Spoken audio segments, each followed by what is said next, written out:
My dad always said women belong in the kitchen. My mom agreed. And that's when everything started falling apart for him. I didn't realize how weird my family dynamic was until I started bringing friends over in middle school. Most people thought my dad was funny. Loud, confident, always cracking jokes. But the thing about my dad was that his jokes were only half jokes, especially when it came to women. My dad had this phrase he loved to repeat: women belong in the kitchen. The first time I remember hearing it, I was maybe 8 years old. Mom had just come home from work. She worked full-time as an accountant, which meant she was already exhausted when she walked through the door. Dad was sitting on the couch watching football. Without even looking away from the TV, he said, "So what's for dinner?" Mom blinked. "I just got home." Dad shrugged. "Women belong in the kitchen." Then he laughed like he'd just said the funniest thing in the world. I remember looking at my mom, waiting for her to yell at him. She didn't. She just rolled her eyes and walked into the kitchen. That was the pattern for years. Dad made the joke. Mom ignored it. Life continued. But as I got older, I started noticing how often he said it. Anytime dinner was late, women belong in the kitchen. If my mom asked him to cook, women belong in the kitchen. If one of my aunts complained about her husband not helping around the house, women belong in the kitchen. The worst part was that he always said it, with this smug smile, like he thought he was charming. Sometimes people laughed. Sometimes they looked uncomfortable. My mom always reacted the same way. She either ignored it or changed the subject. For a long time, I thought she just didn't care. I was very wrong about that. The moment everything changed happened when I was 16. It was my grandma's birthday, which meant the entire extended family was coming over for dinner. My mom had spent the entire day cooking. I'm talking about a ridiculous amount of food. Roast chicken, 3 different casseroles, homemade bread, 2 desserts. The kitchen looked like a cooking show exploded in it. By the time everyone arrived, Mom was exhausted, but still smiling. The house was loud the way family gatherings always are. My uncles were arguing about sports. My cousins were running around the living room.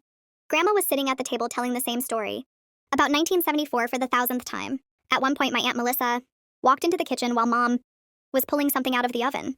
"You need help?" she asked. Mom laughed tiredly. "I'm almost done." That's when Dad walked in. He grabbed a beer from the fridge and leaned against the counter. Then he looked around at the kitchen, at all the food, at my mom rushing around trying to get everything ready. And he said it, loud enough for half the house to hear. "See, I told everyone." My aunt raised an eyebrow. "Told everyone what?" Dad took a sip of his beer. "That women belong in the kitchen." A few people in the living room laughed. But not everyone. My Aunt Melissa rolled her eyes. "Oh my God, you still say that?" Dad shrugged. "Hey, look around." He gestured dramatically at the kitchen. "My wife is happiest when she's cooking." Mom froze. Just for a second. I noticed because I was standing right next to her chopping vegetables. The knife stopped moving. Then she slowly turned around. "What did you say?" Dad smiled like he was about to deliver the punchline of a joke. "I said women belong in the kitchen." The room went weirdly quiet. Even my cousins stopped running around. Mom stared at him for a long moment. Then something happened that no one expected. She smiled. Not a forced smile. Not an annoyed smile. A calm one. "You're right," she said. The entire kitchen went silent. My aunt blinked. "What?" Mom nodded casually. "He's right." Dad looked confused. "You agree?" "Of course." Then she turned back to the stove and continued cooking like nothing happened. People started talking again, but something about the atmosphere had changed. Even my dad looked a little thrown off. Because my mom never agreed with him before. But the strangest part wasn't what she said. It was the way she said it. Calm, too calm, like she had just made a decision about something. That night at dinner, everyone kept bringing it up. My uncle joked, "Careful, man. You finally broke her." Dad laughed. "Nah, she finally realized I'm right." Mom didn't argue. She just smiled quietly and kept serving food. Later that night, when everyone left, I helped her clean the kitchen. "Mom," I said carefully. She was rinsing dishes. "Yeah? Why did you agree with Dad?" She dried her hands slowly. Then she looked at me. And I swear there was this strange spark in her eyes. "You'll see," she said. "That's all you're going to say?" She smiled again. "Yep." Then she turned off the kitchen light and walked upstairs. And I stood there in the dark kitchen with this weird feeling in my stomach. Because something told me, my mom agreeing with my dad wasn't the end of the argument. It was the beginning of something much bigger. And 3 weeks later, she proved it in a way that shocked everyone in our family. Mom agrees with him. And that's when things get weird. After the dinner, where my dad proudly announced that women belong in the kitchen, something in our house changed. At first, it seemed like my dad had won, which honestly made him more annoying than usual. The morning after the family dinner, he walked into the kitchen while my mom was making breakfast and said, in the most smug voice imaginable, "See, you finally came around." Mom didn't even look up from the stove. "Mm-hmm." Dad leaned against the counter, clearly enjoying himself. "I've been saying that for years." Mom slid scrambled eggs onto a plate. "You have?" Then she handed him the plate and walked out of the kitchen. Dad looked very pleased with himself. That should have been the first red flag. Because my mom agreeing with him didn't mean she accepted what he said. It meant she was thinking. And when my mom starts thinking quietly, something big usually follows. Over the next few days, my mom started doing something that confused everyone. She leaned into it. Hard. Like, aggressively hard. If my dad said women belonged in the kitchen, my mom apparently decided she was going to live there. She started cooking constantly. And I mean constantly. Breakfast went from cereal to full hot meals. Pancakes, omelets, fresh fruit. Dinner went from normal weekday meals to things that looked like they came from restaurants. Roasted vegetables, fresh bread, homemade pasta. Even my dad started noticing. One night he sat down at the table and looked at the food like he'd just won the lottery. Wow, he said. This is amazing. Mom just smiled. I'm embracing my role. Dad laughed like this was the best thing that had ever happened to him. That's what I like to hear. Meanwhile, I was sitting there staring at my mom because she didn't seem angry. She seemed focused, like she was testing something. The second weird thing I noticed was the notebook. My mom started carrying a small black notebook everywhere. At first, I assumed it was work-related. But then I realized something. She only wrote in it while she was cooking. One night, I walked into the kitchen while she was scribbling something down. What are you writing? I asked. Recipes. That many? She shrugged casually. I'm experimenting? The kitchen counter was covered in ingredients. Different spices. Different sauces. She had timers going on 3 different dishes at once. You're experimenting a lot, I said. Mom smiled. You have to practice if you want to get good. Good for what? She closed the notebook. You'll see. That phrase again, you'll see. Meanwhile, my dad's ego was growing by the day. He started bragging about it, which was extremely embarrassing. I overheard him on the phone with one of his friends. I finally got her to admit it, he said. Pause. Yeah, man, she said I was right. Pause. Now she's cooking every night.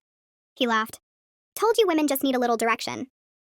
I was in the hallway listening and physically cringing, because if my mom heard that conversation, I had a feeling things wouldn't go well for him. But the crazy part?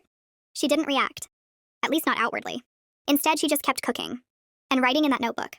About 2 weeks after the family dinner, another strange thing started happening. Our grocery bills exploded. Mom started buying massive amounts of ingredients. Bags and bags of groceries. Flour, vegetables, boxes of spices. At one point, I opened the fridge and saw 4 trays of marinated chicken. Mom, I said slowly, are we feeding the entire neighborhood? She laughed. No. Then why do we have enough food for a wedding? She shrugged. Practice. Practice for what? You'll see. Again with that answer. I was starting to feel like I was living in some weird cooking mystery. Then came the late nights. Mom started staying up in the kitchen long after everyone went to bed. I'd wake up at midnight to get water and find her experimenting with sauces or baking something. One night I walked downstairs and found her on the phone. She was whispering. Yes, she said. That's exactly what I was thinking. Pause. No, he doesn't know. Another pause. Yes, 3 weeks should be enough. I froze in the hallway. 3 weeks for what? When she hung up, she turned around and saw me. You should be asleep, she said. What was that about? Just talking to a friend. At midnight? She smiled calmly. Some opportunities are worth staying up for. I stared at her, because that word stuck out. Opportunity. 3 days later, my dad made an announcement at dinner. Good news, he said proudly. What? I asked. I invited the family over again. Mom didn't react. What for? I asked. Dinner, he said. Another one? Yeah. He looked at Mom. Everyone loved the food last time. Mom nodded slowly. That's true. Dad leaned back in his chair, clearly proud of himself. I told them we'd do it again next month. I looked at Mom. She was smiling. But this time the smile looked different. Like she had just been handed the perfect opportunity. That sounds great, she said. Dad grinned. See? She likes cooking for everyone. Mom picked up her notebook and wrote something down. Then she looked at him. Yes, she said quietly. I really do. And that was the moment I realized something. The next family dinner wasn't going to be normal. Not even close. Because whatever my mom had been planning, she was about to reveal it. And judging by the way she was smiling, my dad had absolutely no idea what was coming. The next few weeks were bizarre. If my dad thought he had won by getting Mom to agree with him, he couldn't have been more wrong. Mom doubled down on her kitchen life. She was in there from morning until night. Baking, cooking, trying new recipes, taking notes in that black notebook that had become her secret weapon. Every day she'd emerge from the kitchen with something that smelled too good to be real, while Dad strutted around the house like a king surveying his domain. Look at her, he bragged to anyone who came over. She's cooking again. I told you, women belong in the kitchen. I swear it was like a live sitcom. Except no one knew Mom was writing the script. One Saturday, Dad decided to take full advantage of his newfound truth. He invited his friends over for lunch to show off Mom's skills. Everyone behold, he said, sweeping his arm toward the kitchen. My wife in her natural habitat. Mom was plating lasagna with her calm, unreadable smile. I caught her glance at me from across the counter. That smile again. Dad, I'm about to rock this smile. I whispered, Mom, are you okay with him talking like this? She didn't answer. She just nodded slightly, still focused on her work. Her silence spoke louder than words. She was up to something. Around that time, I started noticing she wasn't just cooking anymore. She was planning. Every ingredient measured, every dish timed to perfection, every movement deliberate. One evening, I asked her, Mom, what are you writing in that notebook all the time? She smiled at me, calm and serene. Plans, she said simply. Plans? I asked, eyebrow raised. Yes, big ones. I laughed nervously. Big plans like dinner plans? She shook her head. Bigger. Bigger? What could possibly be bigger than feeding my dad and the rest of the family? That's when I started realizing Mom was playing a long game. A game Dad didn't even know existed. It wasn't just the recipes, it was the quantities. I kid you not, every trip to the grocery store, Mom came home with bags and bags of ingredients. Enough vegetables to feed a cafeteria. Spices Dad had never even heard of. Meat, fish, sauces, all meticulously labeled, all cataloged. I confronted her one day. Mom, how many casseroles can one family eat?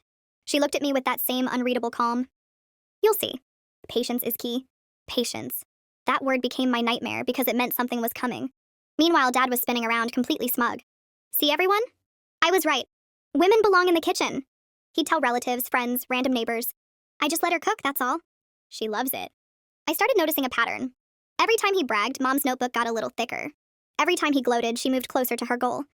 And then came the big hint. One evening, as I was doing homework in the living room, Mom whispered from the kitchen, just loud enough for me to hear. 3 more weeks. I froze. 3 weeks for what? I asked. She smiled. That calm, knowing smile. You'll see, she said. I didn't sleep that night. My mind ran wild. What could she possibly be planning? Some revenge? A career move? Something that would finally make Dad realize he'd been a complete idiot? I didn't know. All I knew was that in 3 weeks, everything would change. And judging by the way Mom was cooking and planning, it wasn't going to be small. It was going to be massive. 3 weeks later, the house smelled like a 5-star restaurant. I had no idea what Mom had been planning, but I knew it was big. The kitchen looked like a cooking apocalypse. Trays of food lined the counters. Desserts stacked like towers. And somehow she'd even labeled each dish with little handwritten cards. I was starting to get nervous. This wasn't just a family dinner, it was something else entirely. Dad, of course, had no idea. He spent the afternoon pacing, bragging to anyone who would listen. I told everyone you just let her cook. That's all it takes, he said to his brother while polishing glasses. Mom was silent, calm, collecting plates, checking timers, scribbling notes in her notebook. That smile again, the one that made my stomach twist. By 7, the house was full. Aunts, uncles, cousins, everyone squeezed into our little dining room. Dad was practically glowing with pride. Look at this, he said, waving dramatically. Everything my wife made herself. I told you she belongs in the kitchen. Mom looked at him, slowly, calmly, and then she spoke. Yes, she said. I belong in the kitchen.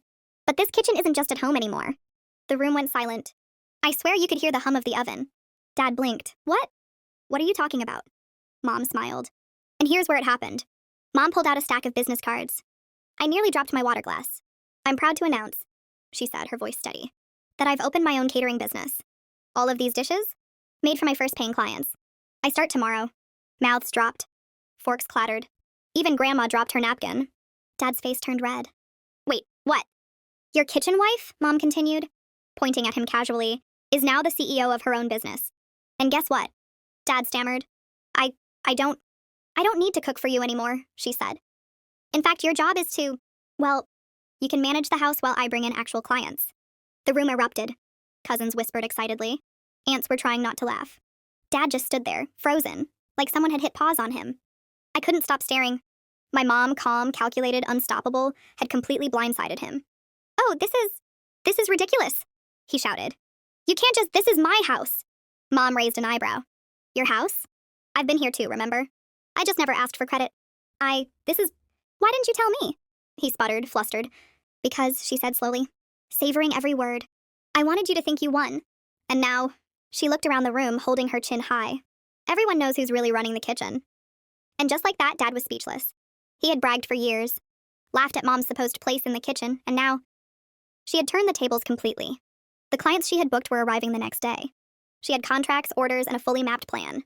Dad had been living in his own fantasy, and Mom had just pulled the rug out from under him. I sat there stunned, barely breathing, thinking, this is why Mom is a legend. The rest of the night was chaos. Dad tried to argue, but every aunt, uncle, and cousin was clearly rooting for Mom. By the time dessert came out, Dad had slumped into his chair, defeated, muttering under his breath about how he didn't see this coming. Mom just smiled, calm as ever, serving slices of pie to the cheering family. And I realized nothing in our house would ever be the same. The next morning, our house felt different. Dad didn't speak during breakfast. He just sat at the table, staring at his untouched coffee, like he was trying to make himself invisible. Mom moved around the kitchen, humming softly, checking emails from clients, confirming catering orders, and jotting notes in her notebook. She was calm, collected, and unstoppable. I couldn't stop staring at her. This was the woman who had spent years quietly tolerating Dad's nonsense. And now she had completely flipped the script. By lunch, Dad decided he had to do something, anything. Mom, about yesterday, he began, nervously fingering his fork. Maybe this catering thing is a little much. Don't you think we should scale it back? Mom didn't even look up from chopping vegetables. Scale it back? She asked, eyebrows raised. Dad, I've already booked clients for the next 3 months. The orders are coming in. You're welcome to help in the kitchen, of course. Dad blinked. I would help? No. I almost laughed. He sounded like a kid caught sneaking cookies. The news about Mom's business spread fast. By the next family gathering, everyone was buzzing. Aunts and uncles whispered excitedly. Cousins high-fived me in the hall at school. Grandma even asked Mom to teach her bridge club, how to make one of her signature dishes. Dad, of course, looked like a deer in headlights every time someone mentioned Mom's kitchen empire. He tried to joke about it once. Yeah, my wife is, very productive. The room went quiet. Everyone exchanged glances. Even my cousin snickered. Dad's ego had finally collided with reality. Mom, of course, ignored him as usual. At home, Dad tried to reclaim some authority. He attempted to reorganize the pantry. He tried to help in the kitchen. He even offered unsolicited advice about recipes. Mom's response? Calm correction, usually with a small, subtle smirk. No, Dad, that's not how we handle the stock. Let me show you. Each correction felt like a tiny victory for her. Every failed attempt of his made Dad more frustrated, and honestly, it was kind of satisfying to watch. One Saturday, Dad finally admitted it to me. Just the two of us. Aaliyah, he said, sighing deeply. I think I messed up. I really underestimated Mom. She's incredible. I nodded slowly. Yeah, you did. He looked down at the table. I thought keeping her in the kitchen would make life easier. I didn't think he trailed off. Be this good. That's because she's amazing, Dad. You just didn't see it. He slumped back in his chair. I suppose I have no choice but to follow her lead now. I couldn't stop smiling. Finally, the ego had been shattered. Meanwhile, Mom's catering business took off like wildfire. Within a month, she had more clients than she could handle. Local restaurants started reaching out. Community events wanted her menus. Even the school asked her to cater fundraisers. Dad, well, he stayed at home, attempting to assist while learning the hard way that Mom was the boss. He'd mutter under his breath about his lost authority, but no one cared. And every time I saw Mom laughing quietly while handling orders, I knew she had truly won. Not just over Dad, but over the old, outdated mindset he had imposed on her for so long. By the end of that year, our house had completely changed. Mom's catering business had grown so fast, she barely needed to step foot in our kitchen at home. She had hired assistants, started offering full-service catering for events, and even began consulting local restaurants on menu development. Her calm, calculated smile, once reserved for private moments, now radiated power. Everyone in the neighborhood knew who she was, and Dad? Well, Dad had become the cautionary tale of the family. Dad had spent decades thinking he was the head of the household, confident that his old-fashioned beliefs about women being in the kitchen were not only correct, but charming. That confidence had evaporated like mist. He had tried to help in the kitchen a few times after Mom's business took off, but it always ended with him looking flustered while Mom calmly corrected him. Dad, the knife goes this way, she said once, while he struggled to chop vegetables. Yes, yes, he muttered, wiping his hands on a dish towel. I see that now. Even when he tried to brag to friends, subtly mentioning that she's doing really well, they all congratulated Mom instead. Dad had no victories left. But interestingly, I think he respected her more than ever. He learned humility in a way he couldn't have imagined, and eventually, he stopped saying the stupid line about women belonging in the kitchen. He didn't need to. Mom's success made the point for him. Family gatherings became completely different. Instead of Dad trying to show off or assert dominance, Mom quietly oversaw the event like a general commanding a unit. Cousins whispered in awe about the catering tips she gave. Aunts asked for recipes. Grandma insisted Mom teach her bridge club's ladies how to make homemade lasagna. Dad sat quietly, occasionally pouring drinks and smiling sheepishly at everyone's praise for Mom. I remember thinking, finally my family was balanced. The chaos of my father's ego had been neutralized, and Mom had turned what should have been oppression into opportunity. Looking back now, I can see it clearly. Mom's calm, deliberate reaction wasn't just clever. It was revolutionary. She didn't yell. She didn't argue. She didn't shame Dad in front of everyone. She planned. She executed. And she succeeded. That family dinner, the one where Dad smugly thought he won, became legendary. My cousins still tell the story. My friends at school talked about it. Even strangers on social media occasionally post about her catering business and how it started because of one old-fashioned, arrogant man who underestimated his wife. Mom didn't just teach Dad a lesson. She showed everyone around her that skill, patience, and confidence are far more powerful than arrogance. She walked away with the last laugh, and more importantly, with the life she wanted, fully in control of her own destiny. And every now and then, when Dad starts to joke about cooking or about women, or anything, Mom just gives him that calm, knowing smile. And he shuts up, because he knows. He knows who really runs the kitchen now. And that, my friends, is how my mom turned a silly, outdated joke into the most shocking, empowering, and satisfying family revenge story ever.